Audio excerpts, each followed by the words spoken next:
जय राधा माधव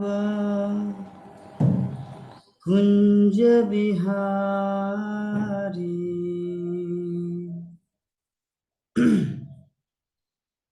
जय राधा माधव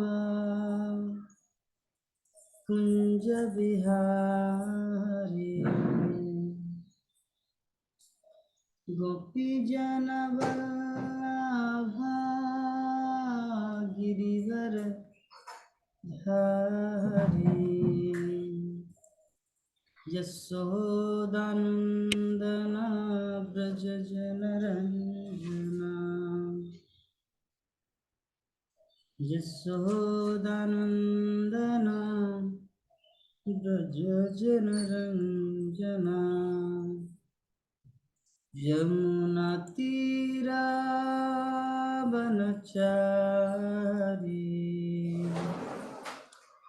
यमुना तीरावनचारी जय राधा माधव कुंज बिहारी जय राधा माधव कुंज बिहारी हरे कृष्णा कृष्ण कृष्ण हरे हरे हरे राम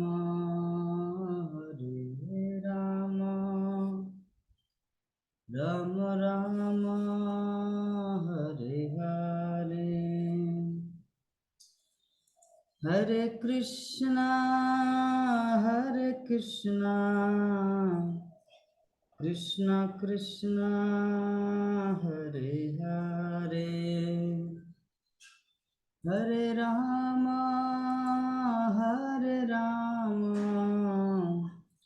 राम राम हरे हरे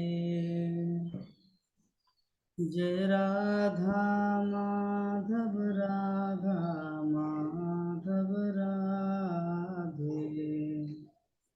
जय राधा माधव राधा माधव राधे जय पंचतत्व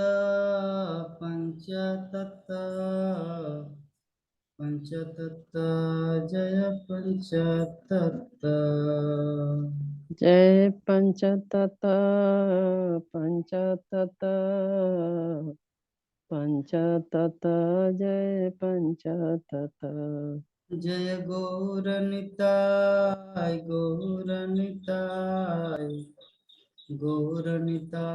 जय गौरनिताय जय गौरनिताय गौरनिताय गौरनिताय जय गौरनिताय जय नृसिंहदेव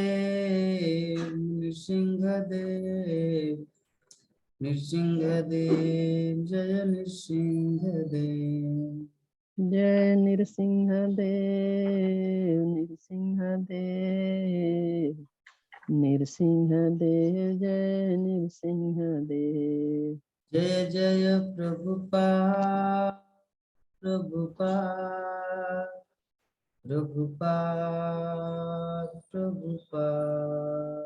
जय जय प्रभुपाद प्रभुपाद प्रभुपाद जय प्रभुपाद निताय गौर हरि बोल हरि बोल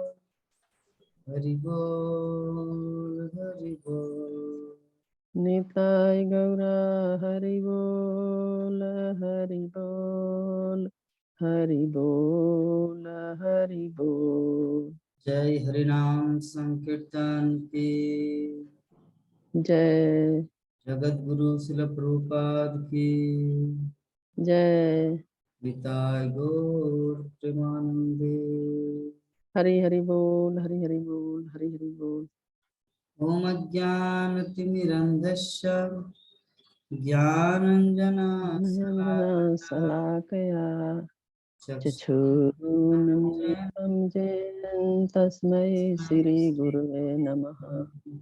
श्रीचैतन्यमनोभीष्टं स्थापितं येन भूतले स्वयं रूप कदा मह्यं ददाति शपदान्तिकं वन्देऽहं श्रीगुरो श्रीयुतापदकमलं श्रीगुरुन् वैष्णवांश्च श्रीरूपं साग्रजातं सहगना रघुनाथान्वितं तं सजीवं साद्वैतं सावधूतं परिजनसहितं कृष्णचैतन्यदेवं श्रीराधा कृष्णपादान् सहगना ललिता श्रीविशाखान्वितांश्च नमो विष्णुपादाय कृष्णपृष्ठाय भूतले श्रीमते भक्तिवेदांत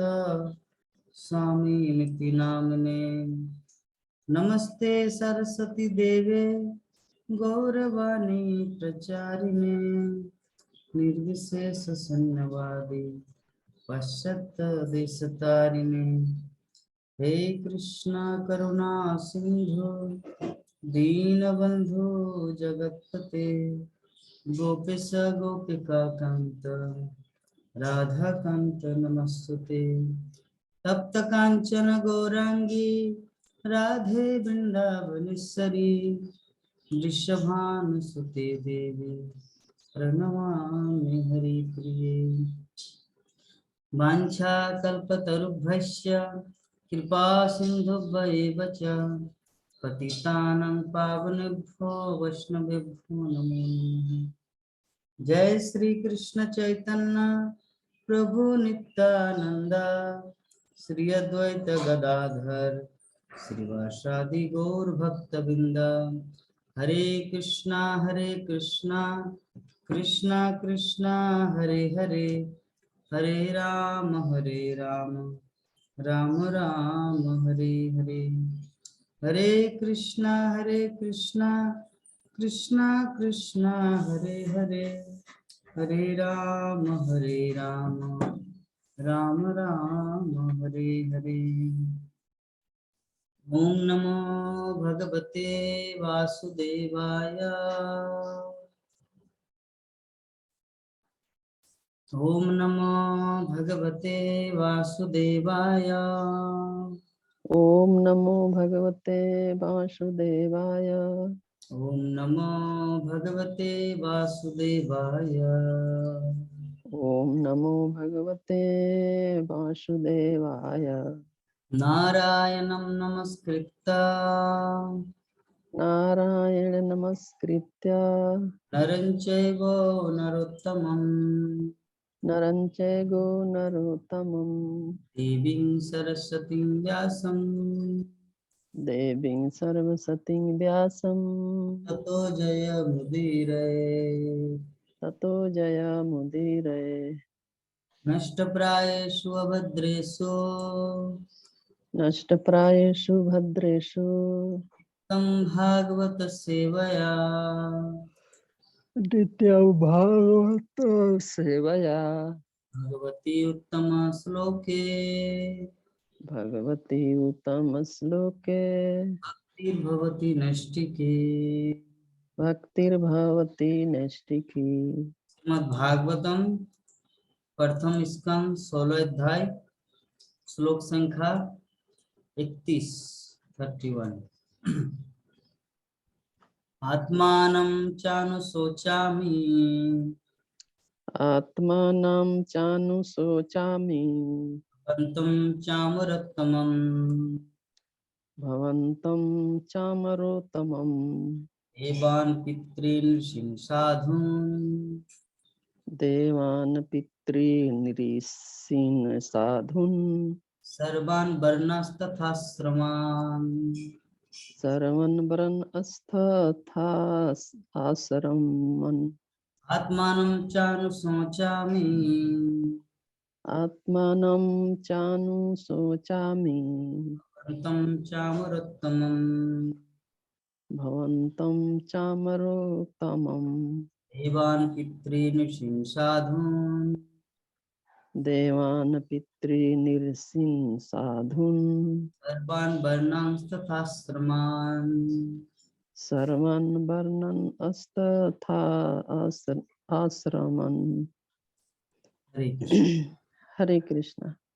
आत्मनं चानुशोचामि आत्मनं चानुशोचामि भवन्तं चामरोत्तमम् भवन्तं चामरोत्तमम् देवान् पितॄनिर्सिन् साधून् देवान् पितॄन् साधून् सर्वान् वर्ण आश्रमन्। सर्वान् वर्णांस्तथाश्रमान्। अनुवाद और तात्पर्य पढ़िए। पढ़ रहे हैं पढ़िए।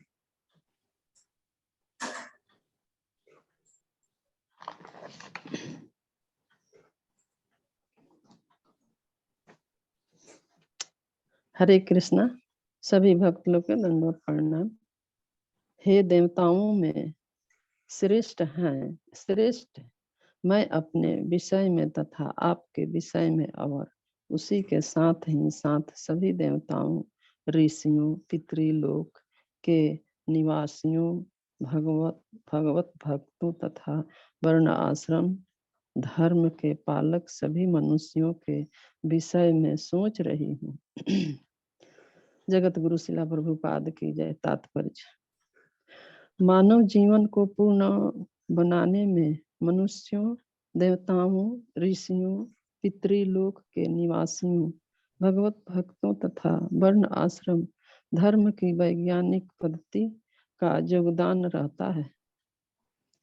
अतएव मानव जीवन तथा पशु जीवन में जो अंतर है वह वर्ण आश्रम की वैज्ञानिक प्रणाली से प्रारंभ होता है, जिसका मार्गदर्शन देवताओं के लिए ऋषियों के अनुभव द्वारा होता है और जो धीरे धीरे उठता हुआ परम पूर्ण सत्य पूर्ण परमेश्वर भगवान श्री कृष्ण के साथ नित्य संबंध की स्थापना तक पहुंचता है। जब ईश्वर कृत वर्ण आश्रम धर्म जो पशु चेतना का मानव चेतना में और मानव चेतना का ईश्वरीय चेतना में विकास के निमित्त होता है, मूर्खों की प्रगति के द्वारा छीन कर दिया जाता है, जिसमें शांतिपूर्ण प्रगतिशील जीवन का सारा ढांचा चरमरा जाता है।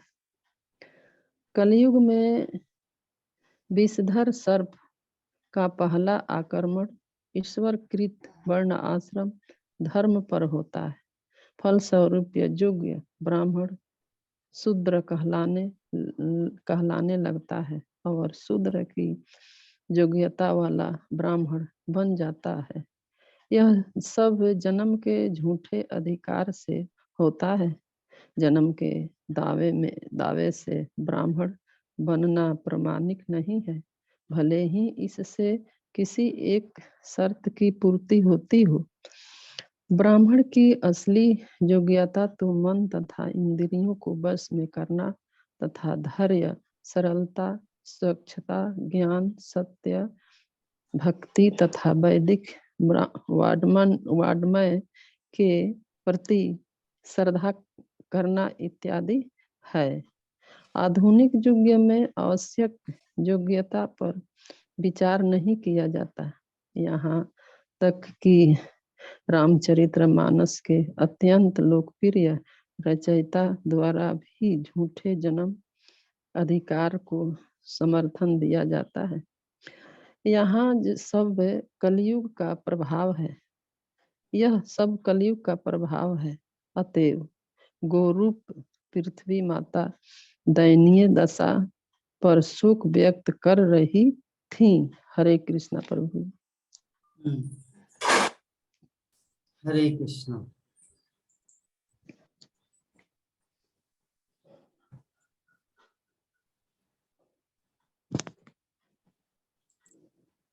तो ये जो आज हमारा श्लोक है श्रीमद् भागवतम का प्रथम स्कंद 16 अध्याय श्लोक संख्या 31, इसके ऊपर डिस्कस करेंगे। तो माता जी कल क्लास में थे आप? क्लास में तो नहीं थे प्रभु जी, लेकिन यूट्यूब में सुने हुए हैं, देखे हैं। बताइए। थोड़ा मोड़ा है, याद है, बता रहे हैं। और थोड़ा मोड़ा बोलेंगे, थोड़ा था कहीं कहीं चीटिंग भी करेंगे। तो प्रभु जी कल ने आप तो पढ़ाए थे, बताए थे धर्म के विषय में, मतलब धर्म और अधर्म के विषय में, बैल और गाय माता। तो आपने बताए थे धर्म के रक्षा करने वाले स्वयं भगवान हैं। और जैसे जैसे इस पृथ्वी पर अधर्म बढ़ता है तो बढ़ता है, तो हम पुनः अवतरित होते हैं। मतलब भगवान श्री कृष्ण के विषय में बोला जा रहा है कि जैसे जैसे इस पृथ्वी पर अधर्म बढ़ता है वैसे मतलब तब हम ये पुनः अवतरित होते हैं। और आप बताए थे ये दुष्टों के संहार करने के लिए, और दुष्टों के संहार करने के लिए हम अवतरित होते हैं। और दुष्टों के मतलब दुष्ट उसी को कहते हैं जो मतलब दुष्ट उसी को कहते हैं जो रीति रिवाज नियम को पालन नहीं करता, उसको कहा जाता है। मतलब आपने बताए थे वे उसको कहा जाता है राक्षस, और राक्षस या तो असुर। तो वे लोग धर्म पथ पर नहीं चलते हैं, वे लोग जो है सो धर्म पथ पर नहीं चलते हैं। और जब जब अधर्म बढ़ता है तब तब सनातन धर्म का हास्य होता है। और प्रभु जी आगे बताए थे कि तब तब मैं, और भगवान कह रहे हैं कि तब तब मैं इस संसार में आता हूँ।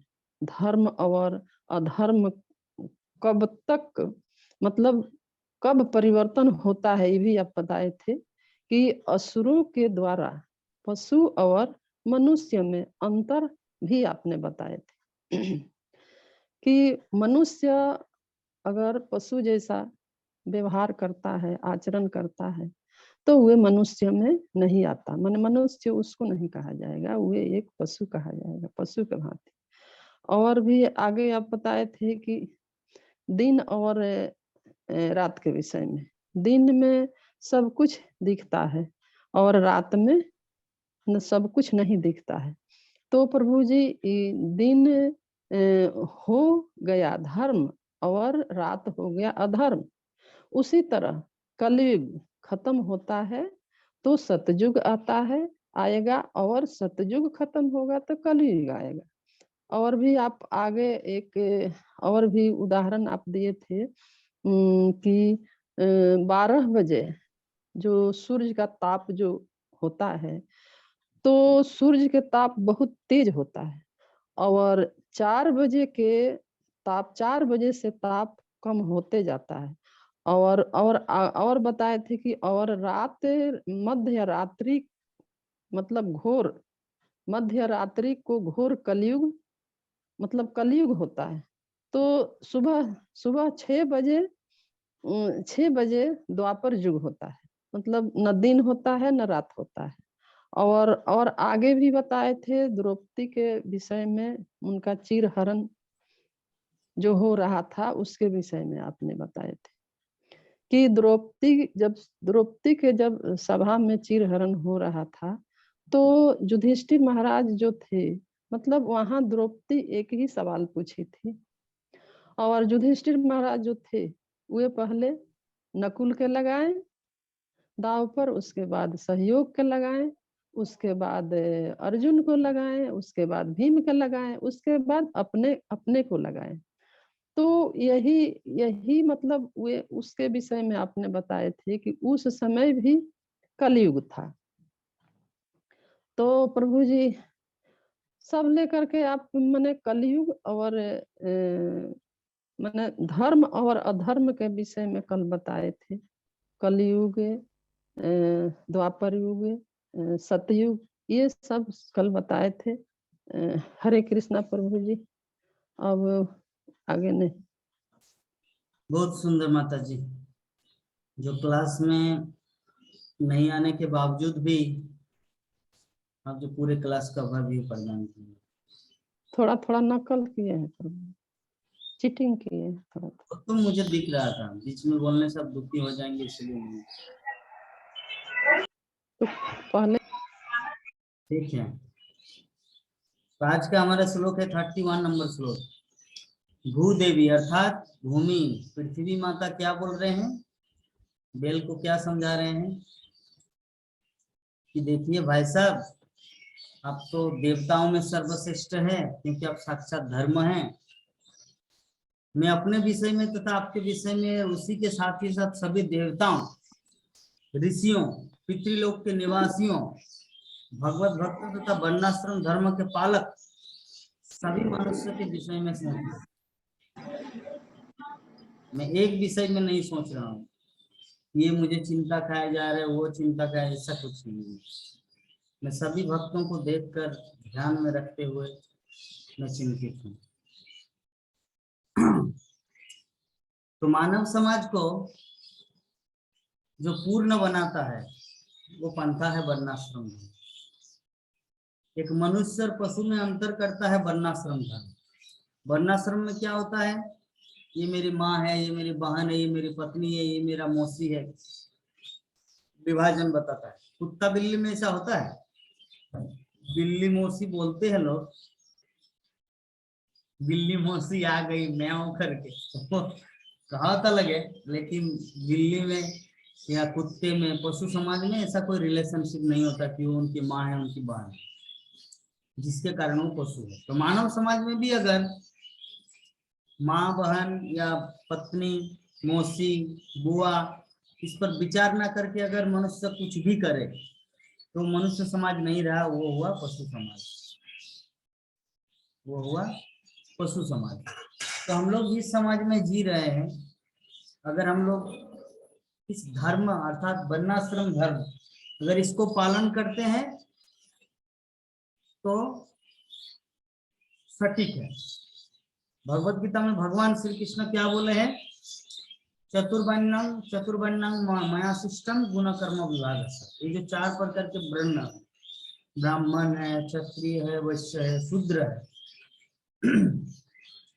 तो ये जो है ना, जाति के आधार पर नहीं बल्कि उनकी क्वालिटी, उनकी गुणावली के आधार पर निर्धारित किया गया है।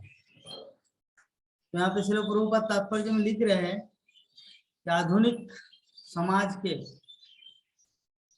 जो 15वीं शताब्दी के महाराज संत शिरोमणि तुलसीदास जो रामचरितमानस लिखे, उसमें भी थोड़ा सा मिस्टेक उन्होंने लिख दिया, क्योंकि जो ब्राह्मण है जाति के आधार पर नहीं होता है। उसमें कोई एक टिप्पणी है जो श्रील प्रभुपाद यहाँ पे मेंशन करते हैं कि भगवत गीता में पूर्ण रूप से बताया गया है कि चातुर्वर्ण्यं मया सृष्टं गुण कर्म विभाग से, नोट जाति कर्म विभाग से। लेकिन रामचरितमानस में वो चीज वर्णन किया गया है कि थोड़ा सा खैर। देखिए, तुलसीदास रामायण जो है वो मूल रामायण नहीं माना जाता। मूल रामायण वाल्मीकि रामायण, वो जनसाधारण को समझाने के लिए इन जनरल, जैसे महाभारत है और बाकी पुराण वेदांग। तो महाभारत की रचना क्यों किया गया, व्यासदेव ने क्यों रचना की है, इन जनरल जो लोग समझ में नहीं आता वैदिक साहित्य को, संस्कृत के श्लोकों को, उसके लिए महाभारत की रचना किया गया। उसी प्रकार रामायण एक इतना सुंदर काव्य है, वो पहले संस्कृत में लिखना चाह रहे थे। तुलसीदास संस्कृत में ही रामायण लिखते थे, लेकिन लिख के रखते थे, सुबह होते होते हवा हो जाता था। मतलब मान लीजिए मैं अभी कुछ रात में लिख के रखा, तो सुबह आके देखता कि वो पत्ता ही गायब है।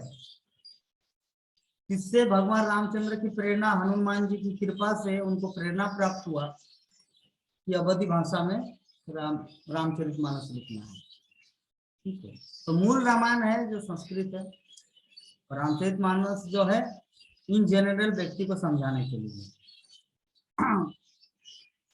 फिर तो पृथ्वी माता यहाँ पर सब कुछ अपने दिल की बात, अपने हृदय की बात धर्म के साथ शेयर कर रहे हैं, अर्थात बैल के साथ शेयर कर रहे हैं कि मैं सिर्फ अपने बारे में नहीं सोचती हूँ, मैं तो देवताओं के, ऋषियों के, पितृलोक के निवासियों के, भगवत भक्तों के, वर्णाश्रम धर्म के पालक के सभी मनुष्यों के विषय में सोच रही हूँ। सोचने का कारण क्या है? क्योंकि भगवान श्री कृष्ण इस धराधाम में आए थे, और जब तक वो थे तब तक मंगल था। तो भगवान अभी चले गए, अभी कली का आक्रमण है, पक्षियों का आक्रमण चला गया तुरंत। पक्षियों का कितना आक्रमण हुआ था, गायब हो गया 1 मिनट में। पता नहीं इन लोग कैसे, इन लोग का भी एक सेनापति होता है क्या? जैसे चेर चुप, एकदम साइलेंट, एक साथ में देखिए एकदम। जैसे हमारे मनुष्य में टाइम, घड़ी का टाइम, फांसी दिया जाएगा, झंडा पे ऐसे कर देंगे तो फांसी उनका हो जाता है। या जैसे सेनापति होता है ना, सुग्रीव जैसे बोलते हैं हर हर महादेव आक्रमण, ऐसे करके जैसे सुग्रीव बोलता था, सुग्रीव था सेनापति, तो रावण के पार्टी में सब टूट पड़ते थे। हम लोग देखे रामानंद सागर के टीवी सीरियल में किस प्रकार सुग्रीव ऐसे आक्रमण करते थे, सभी टूट पड़ते थे। तो जैसे आक्रमण बोलते थे सभी एक साथ झपटते थे। तो पक्षियों में भी ऐसा है क्या? यहाँ पे लाखों पक्षी है, जब चेर बेर कर रहे हैं और अचानक एक साथ में स्तब्ध। इसका कारण क्या है? इससे पता चलता है कि उन लोगों का सेनापति। प्रभु जी, आप तो गुरु हैं, आपको आप तो खुद जानते हैं कि उन लोगों को भी सेनापति इससे पता चलता है मनुष्यों को छोड़कर बाकी जितनी सारी प्रजाति है सभी प्रकृति के नियम अनुसार चलते हैं। मनुष्य ही एक ऐसे प्राणी है जिसका पेट नहीं भरता,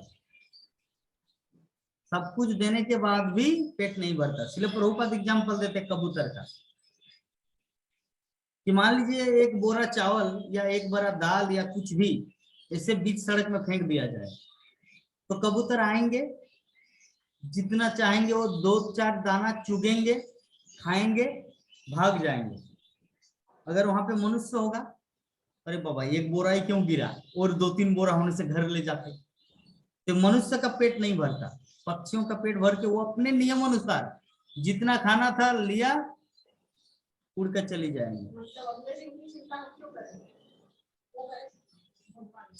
तो बाकी जितने सारे हैं वो सब प्रकृति के नियम अनुसार चलते हैं। जैसे एक दूसरा एग्जांपल देते हैं, एक परिवार है, तो परिवार में बहुत सारे फैमिली मेंबर है, और उनमें से एक फैमिली मेंबर ये है कि उसको घर से निकाल दिया गया। तो जो घर से निकाल दिया गया है वो है मनुष्य, और जो फैमिली मेंबर है वो पशु पक्षी। जैसे भगवान का एक परिवार है, उस परिवार में पशु पक्षी फैमिली मेंबर है, और मनुष्य भी फैमिली मेंबर है, लेकिन मनुष्य को बाहर निकाल दिया गया, घर से बाहर निकाल दिया गया। तो अभी मनुष्य सोचता है क्या खाएंगे, क्योंकि मेरा तो खुद का तो घर नहीं। पशु पक्षी नहीं सोचते, क्यों? क्योंकि वो उनका फैमिली मेंबर कृष्ण है, वो पालन करेगा, प्रकृति के नियम अनुसार वो लोग चलते हैं, यथा समय पहुंच जाएगा। लेकिन मनुष्य चिंतित रहता, क्यों? क्योंकि इसको चिंता करना है। एक ब्रह्मचारी जब तक इस्कॉन में रहेगा तब तक उसके लिए कोई टेंशन नहीं। सुबह 9 बजे होगा, जाके ब्रह्मचारी आश्रम में थाला पातेंगे, एकदम पूरा भर भर के राइस दाल सब्जी रोटी एवरीथिंग। 2 बज जाएगा प्रसादम, जैसे ही शाम क्या बोलते रात 8 बज जाएगा, दूध रोटी सब्जी सब कुछ उपलब्ध है, जब तक ब्रह्मचारी आश्रम में है। जैसे ब्रह्मचारी आश्रम से निकल जाता है, जीना बेहाल हो जाता है। एक तो रहने के लिए घर नहीं है, खाने के लिए क्या खाएंगे, खुद कुकिंग करना है, खुद घर भाड़ा देना है, कितना जीना दुश्वार हो जाता है। Very very difficult to living life.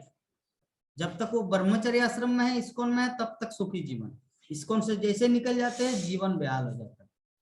तो पशु पक्षियों का जो जीवन है ना, मनुष्य को छोड़कर बाकी 84 लाख जीव जोनियों का जो है वो प्रकृति के नियम अनुसार सब कुछ व्यवस्थित है।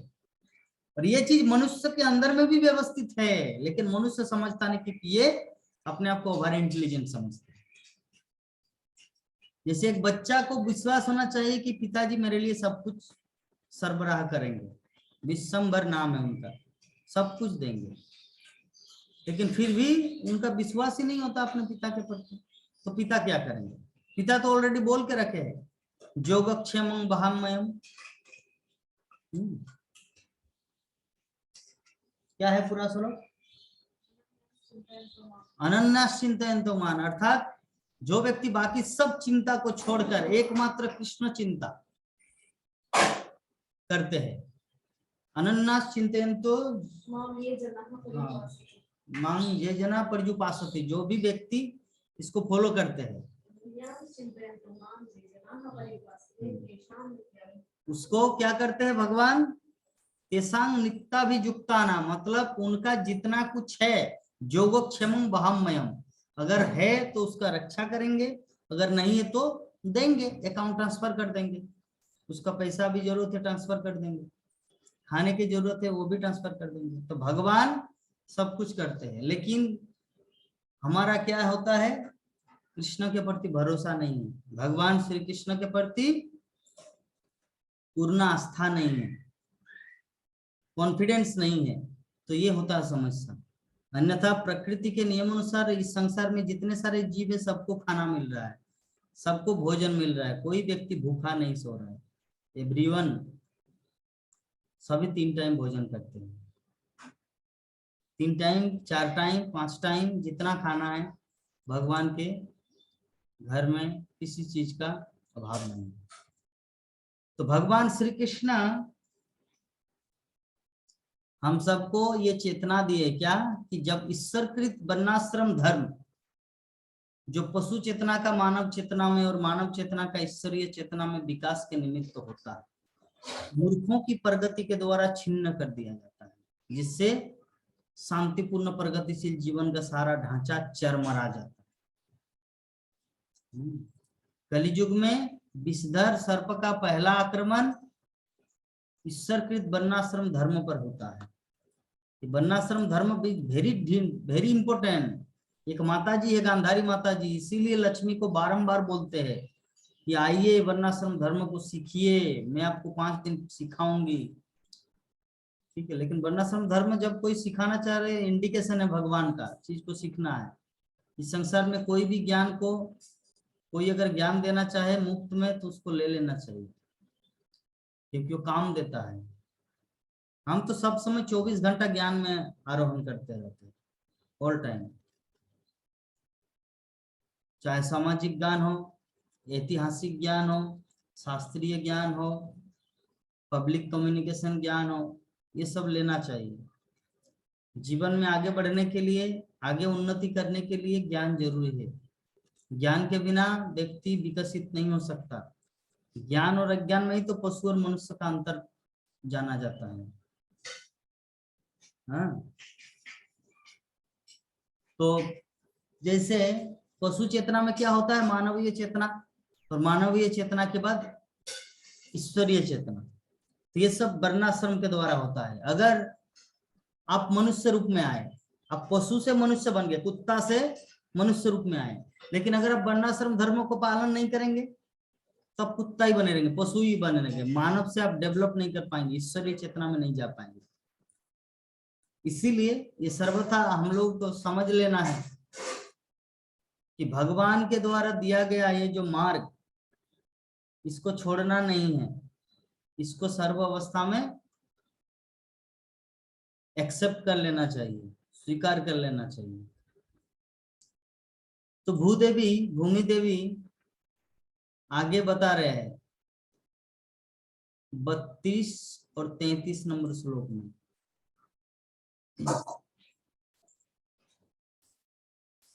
ब्रह्मदय भयोतीत, क्या श्लोक है?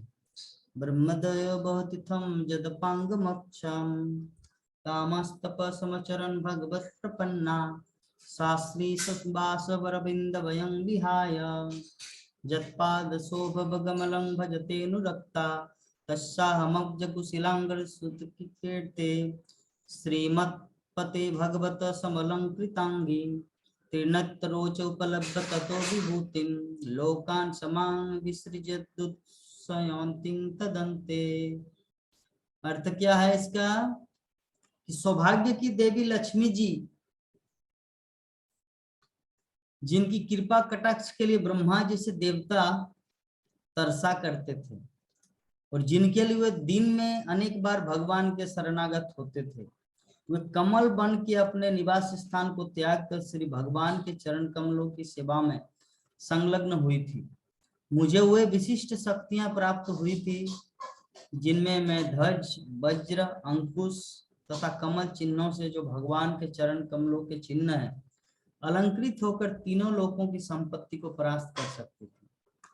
लेकिन अंत में जब मैंने अनुभव किया कि मैं कितनी भाग्यशालिनी हूँ, तब भगवान ने मुझे त्याग दिया। कौन बोल रहे?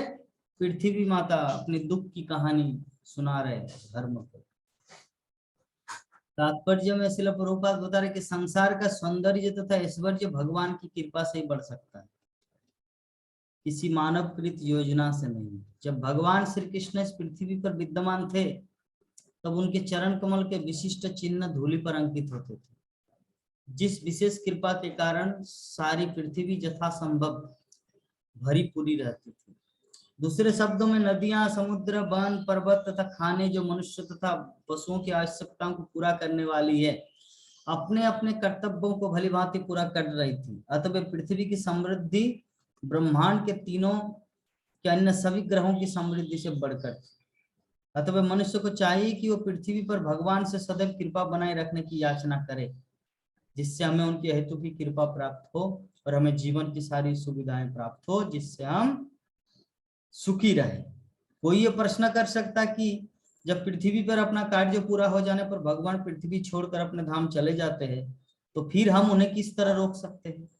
इसका उत्तर यह है कि भगवान को रोकने की कोई आवश्यकता नहीं रहती। भगवान सर्वव्यापी होने के कारण हमारे बीच उपस्थित हो सकते हैं यदि हम उन्हें चाहते हैं। यदि हम श्रवण, कीर्तन, स्मरणम इत्यादि द्वारा उनकी भक्ति में अनुरक्त रहे तो सदैव हमारे साथ रह सकते हैं, क्योंकि वे सर्वव्यापी है।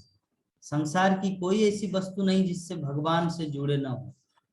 हमें चाहिए कि हम जुड़ने के इस संबंध को ढूंढ निकालें और अपराध रहित सेवा द्वारा उनसे जुड़ जाएं। हम उनके दिव्य शब्द उच्चारण द्वारा उनसे जुड़ सकते हैं। भगवान का पवित्र नाम स्वयं भगवान एक ही है। जो कोई निरपराध भाव से भगवान के पवित्र नाम का कीर्तन करता है, उसे तुरंत अनुभूति होती है कि भगवान उसके समक्ष उपस्थित है।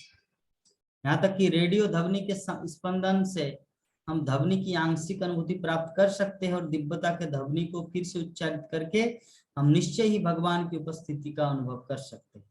इस युग में जबकि प्रत्येक वस्तु कली के कलमश से दूषित है, शास्त्रों का आदेश है तथा भगवान श्री चैतन्य महाप्रभु ने भी यही उपदेश दिया है कि भगवान के पवित्र नाम के कीर्तन से हम तत्काल कलमश से रहित हो सकते हैं और क्रमशः दिव्य पद तक ऊपर उठकर भगवत धाम वापस जा सकते हैं। भगवान नाम का निरपराध रूप से कीर्तन करने वाला भक्त साक्षात भगवान के समान शुभ होता है और संसार भर में भगवत भक्तों के विचरण करने से संसार के सारे कष्ट दूर हो सकते हैं। केवल भगवान के पवित्र नाम के कीर्तन के प्रचार प्रसार द्वारा ही हम कलयुग के दुष्प्रभावों से बच सकते हैं। तो कितना सुंदर ये जो श्लोक है 32 और 33, दो श्लोक के माध्यम से हम लोग पृथ्वी अर्थात भूमि देवी की जो भाव, गौ माता के जो भाव यहाँ पे व्यक्त किया जा रहा है। इस सौभाग्य की देवी लक्ष्मी जिनकी कृपा कटाक्ष के लिए ब्रह्मा जैसे देवता तरसा करते थे और जिनके लिए वे दिन में अनेक बार भगवान के शरणागत होते थे, वे कमल बन के अपने निवास स्थान को त्याग कर भी भगवान के चरण कमलों की सेवा में संलग्न हुई थी। मुझे वो विशिष्ट शक्तियां प्राप्त हुई थी। जिनसे मैं ध्वज वज्र अंकुश तथा कमल चिन्हों से, जो भगवान के चरण कमलों के चिन्ह हैं, अलंकृत होकर तीनों लोगों की संपत्ति को परास्त कर सकती थी। लेकिन अंत में जब मैंने अनुभव किया कि मैं कितनी भाग्यशाली हूं, तब भगवान ने मुझे त्याग दिया। तो पृथ्वी माता यहाँ पर ये चीज व्यक्त कर रही है कि संसार में स्वर्ग मर्त पाताल 3 लोक है, मूल रूप से 7 है, उसको शॉर्ट में बोला जाता है स्वर्ग मर्त पाताल। तो मर्त मतलब पृथ्वी लोक, पाताल 7 स्वर्ग 7 पाताल। तो पृथ्वी की जो संपत्ति है ना, बोले कि मुझे क्या क्या प्राप्त हुई, वज्र अंकुश, मतलब भगवान श्री कृष्ण इस जगत में आए और इस पृथ्वी पर विचरण किया, तो सब कुछ तो अंकित हो गया, भगवान जहां जहां पदार्पण किए। तो भगवान की कृपा के कारण बाकी जितने सारे ब्रह्मांड में कितनी सारी संपत्ति, सबको मैं परास्त कर सकती थी। लेकिन जिस दिन मुझे ये चीज अनुभव हुआ, सेम टाइम भगवान ने मुझे त्याग दिया। दुख मेरा इस बात का। बेल ने पूछा था ना उनको, धर्म ने पूछा था कि देवी आप क्यों रो रही हो, इसका उत्तर यहाँ पर दे रहे हैं। ये मीटिंग खत्म हो गया, आप ज्वाइंट हो जाइए नेक्स्ट में।